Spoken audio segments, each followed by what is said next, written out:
जब ये करती थीं तो क्या इन पर देश का लोकतंत्र और देश के लोग विश्वास करेंगे? आपने राहुल गांधी के बारे में व्यक्तिगत टिप्पणियां की, अखिलेश यादव के बारे में व्यक्तिगत टिप्पणियां की। अगर आप में दम होता साक्षी जोशी तो सरकार की नीतियों के बारे में तो बात करती। कभी तो कहीं लोकतंत्र और देश के लिए जवाबदेह बन जाओ, कभी तो लोकतंत्र की और देश के लिए बोल लो, या पैसे कमाने के लिए आप बने हो यूट्यूब बारे में आजकल आप बोलती हैं। हालांकि आपके बारे में बहुत सारे खुलासे करने बाकी हैं, क्योंकि नजर मेरी पहले पड़ी नहीं थी। मैं आपको सपोर्ट करता था, एडमायर करता था, लेकिन ऐसे बिच्छू पत्रकार छुपे हुए हैं यूट्यूब चैनलों पर जो टाइम आने पर अपना रंग दिखाएंगे। साक्षी जोशी एक बार फिर बोलती हैं, सुना है ऑफिस ऑफ आरजी की खटिया खड़ी हो गई है। ये ट्वीट है उनका 6/9/2016 का। एक भी ट्वीट साक्षी जोशी का सरकार की नीतियों पर नहीं है, मनमोहन सिंह की नीतियों पर नहीं है। राहुल गांधी को पर्सनली टारगेट किया गया, चाहे विनोद कापरी हो चाहे कोई हो। दो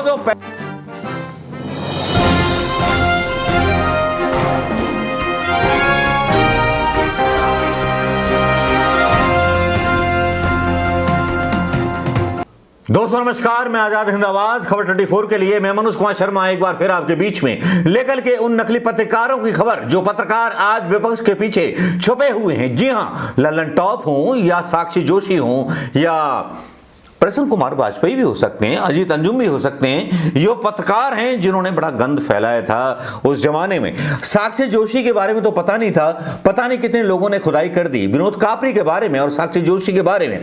जब ये सारी चीजें निकल के आई, साक्षी जोशी के कुछ ट्वीट निकल करके आए 11/3/2014 के, पुरानी सोच नहीं युवा जोश। हमारे एज प्लस युवराज राहुल गांधी को लगता है कि नारा ही अब एकमात्र चारा है कुर्सी बचने का लोल। एक और आता है 2015 को साक्षी जोशी का, SSC true source, mamma Sonia told Raga that he was the बीच का बिच्छू in this game of politics. Sakshi Joshi फिर बोलती हैं, 16/5/2014 का ट्वीट है उनका, because joke Lalu says he will not congratulate Narendra Modi lol as if it matter of Modi. Sakshi Joshi फिर बोलती हैं, please someone tell Rahul Gandhi that नारे बदलने से नहीं काम करने से सत्ता में आया जाता है। साक्षी जोशी के आपको पता नहीं था कि प्रधानमंत्री जो थे मनमोहन सिंह थे, राहुल गांधी नहीं थे? व्यक्तिगत ट्वीट करने का मतलब क्या था? इमेज खराब करने का मतलब था, या मोदी के आईटी सेल की आप 2 पैसे की ट्रोल बन गई थी जिनके बारे में आजकल आप बोलती हैं। हालांकि आपके बारे में बहुत सारे खुलासे करने बाकी हैं, क्योंकि नजर मेरी पहले पड़ी नहीं थी। मैं आपको सपोर्ट करता था, एडमायर करता था, लेकिन ऐसे बिच्छू पत्रकार छुपे हुए हैं यूट्यूब चैनलों पर जो टाइम आने पर अपना रंग दिखाएंगे। साक्षी जोशी एक बार फिर बोलती हैं, सुना है ऑफिस ऑफ आरजी की खटिया खड़ी हो गई है। ये ट्वीट है उनका 6/9/2016 का। साक्षी जोशी फिर बोलती हैं, 6/9/2016 में लोगों को 2000 खाट देकर के गाना याद आ गया, सरकार ले खटिया जाड़ा लगे तो जाड़ा लग रहा है आपको। साक्षी जोशी तो आ जाइए किसी के साथ, मोदी के साथ रजाई में। कितनी असभ्यता के साथ बोल रहा हूं मैं आपके इस बयान पर, शर्म आ रही है और माफी मांगता हूं इस बात की। लेकिन साक्षी जोशी का एक बयान और आता है 2017 में। लोग ये कयास लगा रहे हैं कि मोदी के कान में मुलायम ने क्या बोला होगा। मुझे तो शक है कि मोदी को समझ भी आया मुलायम ने क्या कहा। योगी सरकार हैशटैग।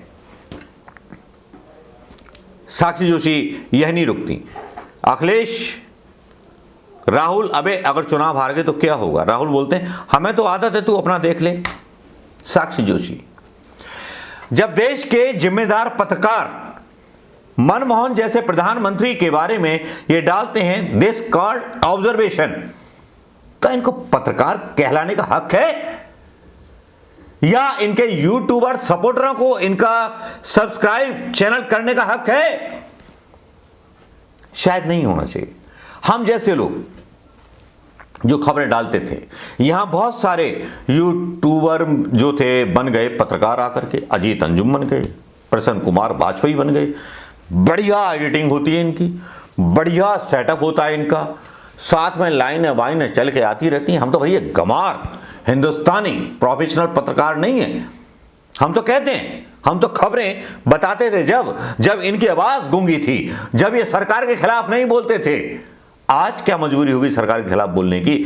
लेकिन क्या ये लोग विश्वसनीय हैं जो राहुल गांधी को टारगेट करते थे? एक भी ट्वीट साक्षी जोशी का सरकार की नीतियों पर नहीं है, मनमोहन सिंह की नीतियों पर नहीं है, राहुल गांधी को पर्सनली टारगेट किया गया। चाहे विनोद कापरी हो, चाहे कोई हो, दो पैसे के ट्रोल आज यूट्यूबर बन चुके हैं। वाह, लोकतंत्र के रक्षक बन चुके हैं। शर्म आती है साक्षी जोशी आप पर, शर्म आती है। लल्लन टॉप ने तो माफी मांग ली, अच्छा किया सौरभ द्विवेदी ने जो माफी मांग ली। लेकिन साक्षी जोशी तुम्हारा क्या होगा? आपके ऊपर तो आरोप है कि आप प्रोफेशनल पत्रकार हो जो पैसे देता है उसको यूट्यूब पर वीडियो बनाती हो। आरोप है, आरोप की सबूत नहीं है। शर्म करो साक्षी जोशी, कभी तो कहीं लोकतंत्र और देश के लिए जवाबदेह बन जाओ। कभी तो लोकतंत्र की और देश के लिए बोल लो।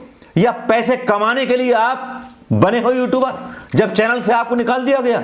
अजीत अंजुम, होश में आओ, आपके ऊपर बाबू आसाराम का केस चल रहा है, चित्रा त्रिपाठी आपके ऊपर केस चल रहा है, राम रहीम गायब है।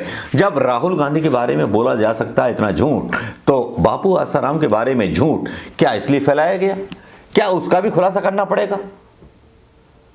खुलासे तो बहुत होंगे, सुबह का इंतजार कीजिए। उस सुबह का इंतजार कीजिए जब खुलासा होगा कि गोधरा में हत्या के पीछे किसका हाथ था, खुलासा होगा कि पुलवामा के पीछे किसका हाथ था।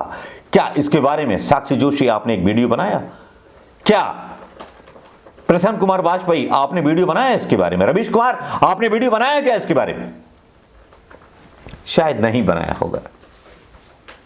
ये जो मूर्धन्य पत्रकार होते हैं, इनमें एक बहुत बड़ी कला होती है। ये लोगों को भटकाना जानते हैं और लोग इनके पीछे भागते चले जाते हैं पागलों की तरह। जिस तरह मोदी अपने भक्त बना लेते हैं, ये पत्रकार भी अपने भक्त बना लेते हैं। और भक्त ये सोचते हैं कि जो बोल दिया वो सही है, बहुत सही है जो बोल दिया। आजकल अजीत अंजुम कभी मोदी की नीतियों की क्रिटिसाइज नहीं करते। निर्मला ताई के बारे में तो बात ही करना बेकार है। देश में मजाक उड़ रहा है पूरे देश का। लेकिन साक्षी जोशी जब ये करती थी तो क्या इन पर देश का लोकतंत्र और देश के लोग विश्वास करेंगे?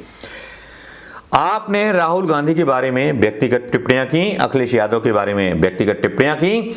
अगर आप में दम होता साक्षी जोशी तो सरकार की नीतियों के बारे में तो बात करती। और सरकार की नीतियों के बारे में जिस तरह से आप बोल रही हो ना, आपको जिस तरह से खुला छोड़ दिया गया है, आपके चैनलों पर तो कोई मतलब बंद नहीं किए गए, चैनल वो बंद किए गए जो मोदी जी और बीजेपी की अच्छी तरह से बजा रहे थे।